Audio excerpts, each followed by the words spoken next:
It's Bill from Suffolk in England here. Please join me as I convert an ex-military defender and take her on trips to interesting countries around the world. Enjoy the trip. Good afternoon. It's Bill the engineer here. Today I want to talk about the off-road performance of tyres. Such things as tyre diameters and widths, inflation pressures, and what effect these all have on the off-road performance.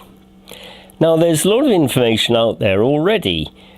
People expressing opinions such as, well, skinny tyres are better than wide tyres, and so forth. But as far as I can see, these are just opinions and aren't actually supported by hard evidence. Indeed, most of this couldn't be used in a court of law. It would be deemed to be hearsay or conjecture, and hence would be inadmissible. Now, as an engineer, when I hear a claim being made, I strongly prefer to see what the evidence is, maybe some lab test results or a sound underlying theory. I like to understand what is happening and why it's happening. So I decided to do a bit of research, to look into it, and to share my findings here on YouTube. The general subject area is called terramechanics, which is indeed a branch of science and engineering. Wikipedia defines terramechanics as the study of soil properties and specifically the interaction of wheeled or tracked vehicles on various surfaces. Now, for amateurs like me, the practical application of terramechanics isn't that important. If we misjudge it, we get bogged down, we have to do a vehicle recovery, and that's about the end of it. But there are a number of fields of endeavour where the practical application of terramechanics is of critical importance. And I think of such things as mining, agricultural equipment, construction equipment, and maybe more than anyone, for the military. You can't, for example, have the situation where your tanks unexpectedly get bogged down in the desert and become sitting target for the enemy. For them, it's a question of, well, literally life and death. Now, I don't claim to be an expert either in tyre technology or in vehicle systems. However, more than 50% of the subject matter is to do with soil mechanics, and any experienced civil or structural engineer, indeed like myself, we've got a very good grounding in soil mechanics and we're well able to understand the subject matter. The giant figure in terramechanics was one M.G. Becker, an eminent Polish engineer who lived from 1905 to 1989. This was his life's work, and indeed he became the founding father of this subject area. He published his seminal work, The Theory of Land Locomotion, in 1956. This became the standard reference work in the subject and was indeed being used by the US military, who were publishing papers in this subject area nearly 50 years later in the 2000s. So I think that's a pretty good place to start. Dr. Becker and his team indeed went on to design the lunar rover or the moon buggy, and I can't think of a much more mission-critical off-road application than that. I'll now move on to show how this relates to what we do on our off-road overland trips. Before we look at the behaviour of tyres on soft soils, we need to spend a couple of minutes looking at how they behave on hard surfaces under laboratory conditions so we can understand a little bit better how they behave. Now, I'm going to refer to a couple of technical papers. I wouldn't say that either of the papers is definitive, but I think they're probably representative or typical, and the conclusions we draw from them are probably valid. I firstly want to look at how the area of the contact patch changes with variations in both the wheel load and the inflation pressure. And this is based on work published by Christian Minca, who performed lab work in Timisoara in Romania. We firstly look at a tyre inflated to 2 bars pressure and the load is increased from 0.2 tonnes to 0.44 tonnes. And indeed the contact area goes up in proportion, as indeed it must under the laws of physics.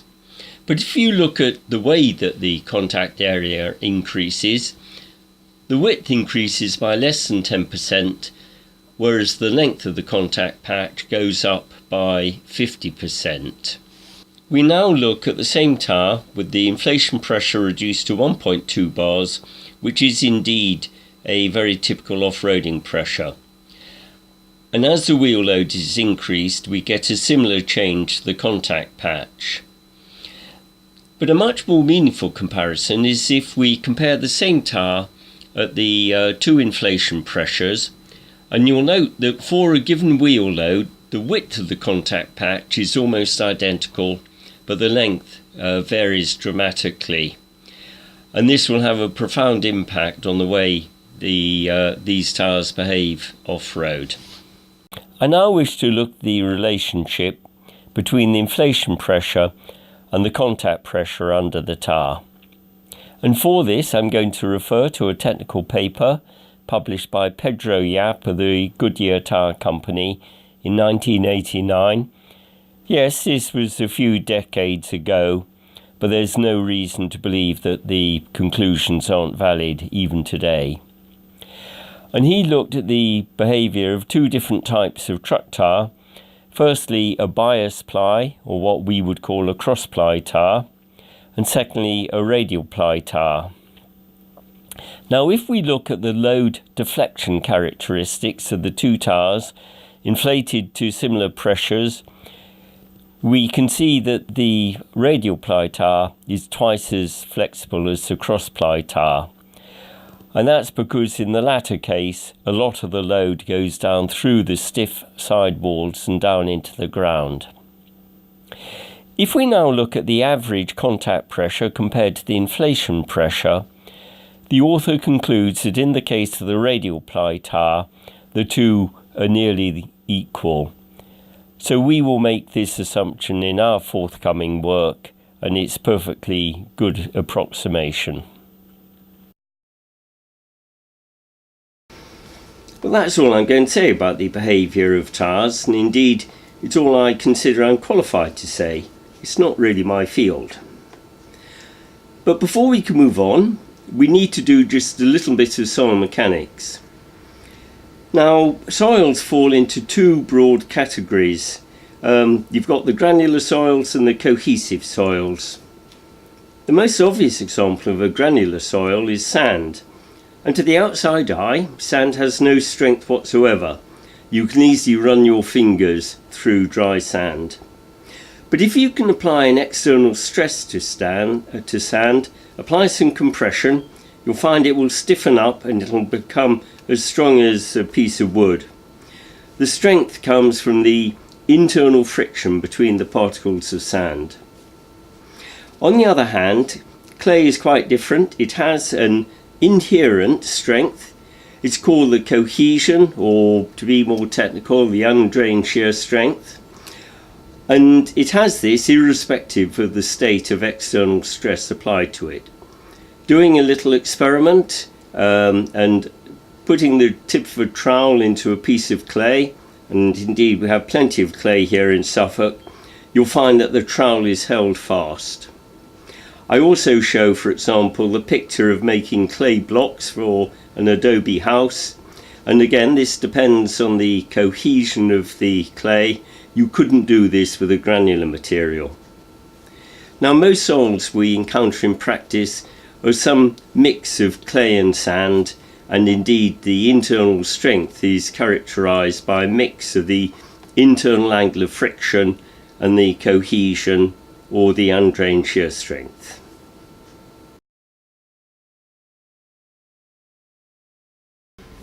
Having done the preparatory work, looking at tyre behaviour and a little bit of soil mechanics, we're now getting to the point where we can do some useful work to study how these wheels behave off-road.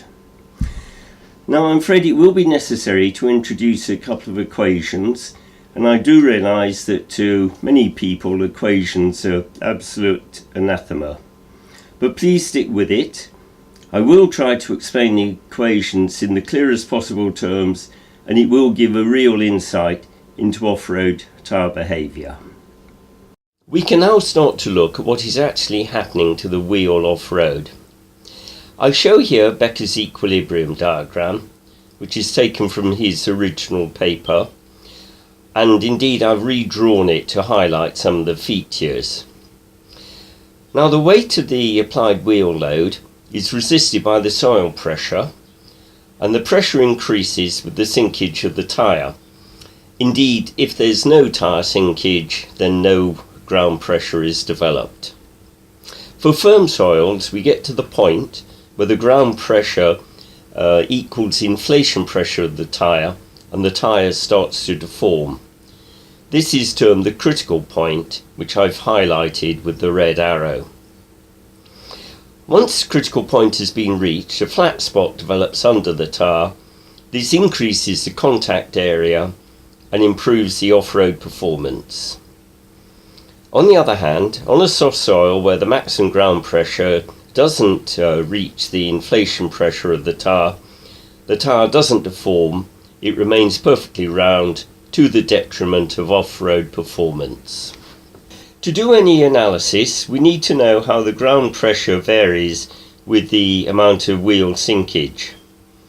Becker proposed this equation back in the 1950s. It's a phenomenological equation, i.e. it was proposed to fit in with the measured results.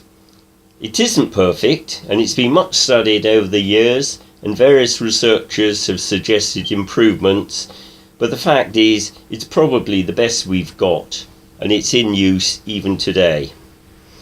If we study the component parts, on the left we have PG, which is the ground pressure, and on the right hand side we have Z raised to the power of N, where Z is the wheel sinkage. N is the soil property. Inside the brackets we've got K phi, which is the soil stiffness representing the behaviour of granular soils, and we've got the term Kc over B, which again is a stiffness term, this time representing the cohesive behaviour of the soil. But look, it's divided by B, and this models the frequently observed fact that the amount of ground pressure in cohesive soils goes down as the width of the tyre increases. So where do the soil properties come from? Well, you've obviously got to do measurements, either lab tests on representative soil samples or indeed field measurements.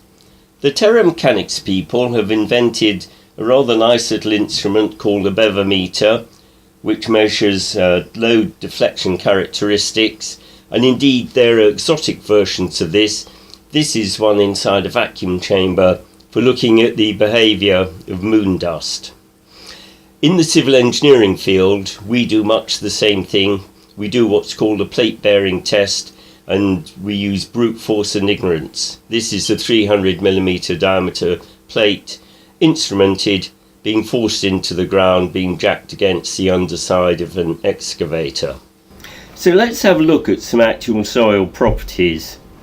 I've taken the constants from some of Becker's papers. I like to do this because it means that I can calibrate my work against his test results. I've taken the constants and have generated the curves myself using his pressure equation. He gives the constants in imperial units, so I likewise will work in inches and pounds. The first example is a firm soil, maybe a stiff loam, with both granular and cohesive components. The ground pressure rises linearly with the sinkage, gives at least 40 psi at 3.5 inches sinkage, and because of the clay component there's a small width effect with the narrowest tyre developing the highest pressure. The next soil is dry sand taken from the desert. It's quite soft, doesn't even reach 15 psi at 4 inches sinkage. So if you want to let your tyres down to get extra traction, you'll need to go to really quite uncomfortably low levels, maybe around 12 psi. And there isn't a width effect because there is no clay component in this whatsoever. The final soil is the soft clay farm soil, and I show two sets of curves at 19% moisture content and 22% moisture content. You'll notice that the ground pressure goes up relatively slowly with the wheel sinkage. So once the wheel starts to sink, it's likely to keep going and you're likely to be in trouble. And the maximum ground pressure attained is around 15 psi. Even worse, once we increase the moisture content to 22%, the soil goes to complete rubbish and we don't even get 5 psi ground pressure. Now this is very similar to the soil I have on my land in Portugal, and after persistent rain it attains the consistency of thick soup and our great problems of getting bogged down. Now, having looked at the basic aspects of tyre behaviour and some soil mechanics, we've got to the point where we can now formulate some equations and compute some useful results. Becker proposed two equilibrium equations, which I show here and I'll try to explain to you. The first one says that the wheel load is resisted by the vertical component of the soil pressure acting on the tyre. Now, when a loaded wheel bears down onto a soil and it starts to sink in, basically three things happen. Obviously the contact area increases, the ground pressure increases with increasing tyre penetration, as I've shown you earlier in the video. And thirdly, if you get to the point where the ground pressure exceeds the inflation pressure of the tyre, you get a flat spot which will further increase the contact area. Now the second equation says that the external rolling resistance is given by the horizontal component of the ground pressure acting on the tyre. And there's two things to note here. Firstly, the horizontal component of ground pressure can only act on the curved portion of the tyre, can't act on any flat spot at the bottom. And secondly, if you look at the equation, the rolling resistance is proportional to the width of the tyre. That's the parameter B in the equation. Now what this means in simple terms is that if you've got big wide tyres, the external rolling resistance is going to be greater. If you can get to the point where you've got a nice flat spot and a small curved contact area at the front of the tyre, you're going to have very low rolling resistance. As a footnote, I'd also point out that nothing is said here about the internal rolling resistance, which is basically the work done on flexing the tyre. This has no impact on these equilibrium equations, but will obviously increase the power requirements when you're driving off-road. Now, to solve these equations and compute some useful results, I've had to code them up in a suitable scientific programming language. We're rather beyond the realms of spreadsheets here. It's quite a bit of work to code it up and to test the code, but once you have it, you can run off results basically instantaneously. Of course, this wasn't available back in the day to Becker when he formulated the equations. He had to do all calculations by hand, which was an enormous amount of work. Indeed, when I finished my first engineering degree back in 1972, all we had then were slide rules and log tables. Such is the pace of progress. Now, in order to be able to really understand the off-road performance of tyres using these equations, one needs to do parametric studies. And what parametric studies are, you hold certain parameters constant and vary others to see how it affects the results.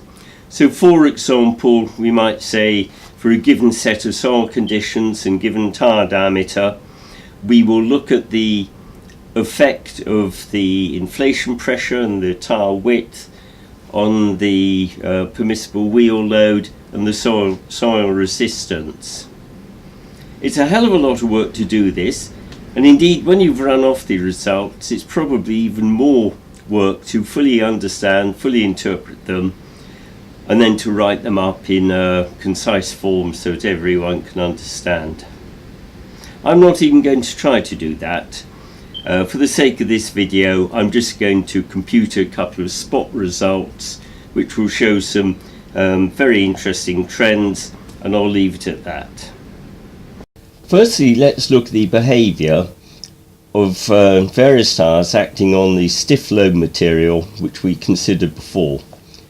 We'll take three tyre sizes ranging from a 750 R16 up to a 305 by 70 R16.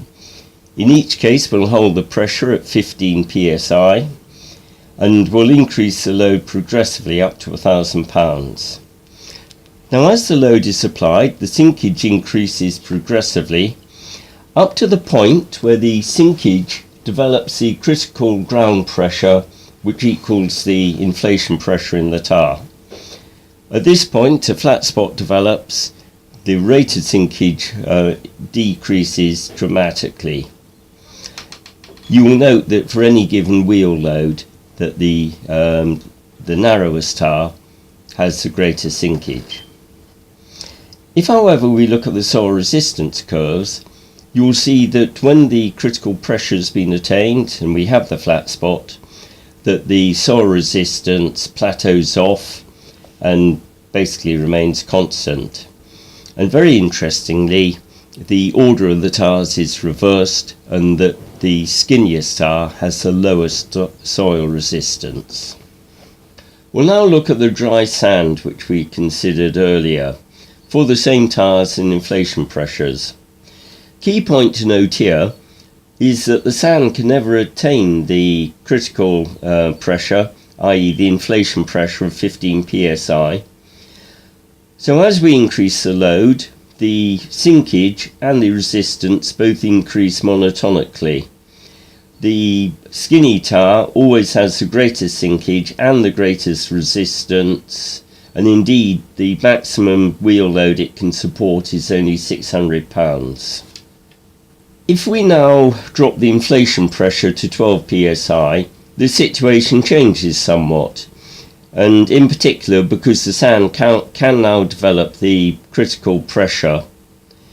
As we increase the load, you will see that the sinkage goes up monotonically until we get to the critical pressure, and thereafter the rate of increase of sinkage drops off dramatically.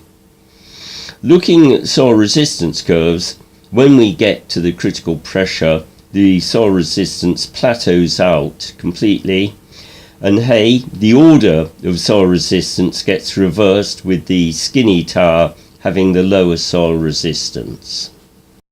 Well, that's it for today. I don't know about you, but I've certainly learned an awful lot about this subject. I now understand the critical importance of the tyre pressures and of the soil properties, and in particular how vital it is to develop a flat spot at the bottom of the tyre. And if the soil is too weak or the inflation pressure is too high, so you don't develop that flat spot, you're going to find that the sinkage and the soil resistance are too great and you're likely to get bogged down. I also understand that after the flat spot develops, that a skinny tyre is going to give you lower soil resistance than a wide tyre. But so far I've only considered half of the story. I've said absolutely nothing about the traction. I've merely been talking about the tyre sinkage and the resistance, i.e. what you have in a towed wheel.